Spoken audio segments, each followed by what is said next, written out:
ታዋቂዋ ድምፃዊት ቬሮኒካ አዳነ በሙያ ዘርፏ ያለፈችባቸውን 5 ዓመታትና ያጋጠሟት ፈተናዎች አስመልክቶ በሰጠችው አስተያየት በሀገር ውስጥ የሚሰጡ ሽልማቶች ላይ ያላትን ቅሬታ በግልጽ አጋርታለች። በተለይም ከውጭ ሀገር አርቲስቶች ጋር ለስራ ስትነጋገር ምን ሽልማት ወስደሻል ተብላ ስትጠየቅ በሀገሯ ሽልማት አለማግኘቷ ያሳፍራት እንደነበር ገልጻለች።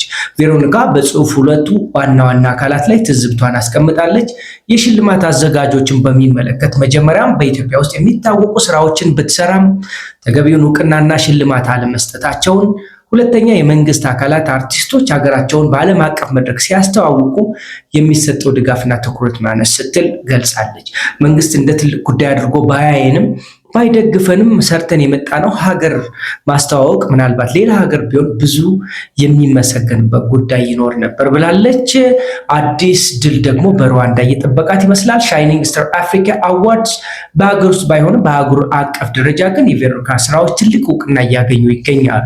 ቀደም ሲል በህዝብ ድምፅ 3 ሽልማቶችን ማሸነፏን ያስታወሰችው ድምፃዊቷ አሁን ደግሞ በሩዋንዳ በሚካሄደው ሻይኒንግ ስታር አፍሪካ አዋርድስ 2025-2026 ላይ በሁለት ትልቅ ዘርፎች እጩ መሆኗን አብስራለች። ቬሮኒካ በዚህ የሽልማት መድረክ ላይ በመጀመሪያዋና ብቸኛዋ ኢትዮጵያዊት ሴት አርቲስት በመሆን መታጨቷ ለሙያ ያላትን ቁርጠኝነትና የዓለም አቀፍ ተቀባይነቷን የሚያረጋግጥ ነው።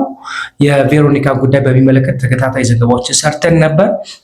አርቲስቷ በሀገር ውስጥ ባሉ የተለያዩ ውድድሮች በቲክቶክም እና ሌሎች የአርቱን ሙያውን በሚመለከቱ በተሰጡ ሽልማቶችና ማበረታቻዎች ላይ አንድም ቀን ከመመዝገብ ውጭ የተሰጣት ነገር እንደሌለ እኛም በግል የታዘብነው ነበርና የእሷን የድምፃዊቷን ደግሞ የጥበብ ሰዋን 3 ጊዜ በአፍሪካ መድረክ ትልልቅ ሽልማቶችን አስገኝታ ኢትዮጵያን እና ባንዲራዋን ከፍ ያደረገችውን ቬሮኒካ አዳነን ከልብ እናመሰግናለን። መልካም ጊዜ፣ መልካም ቆይታ።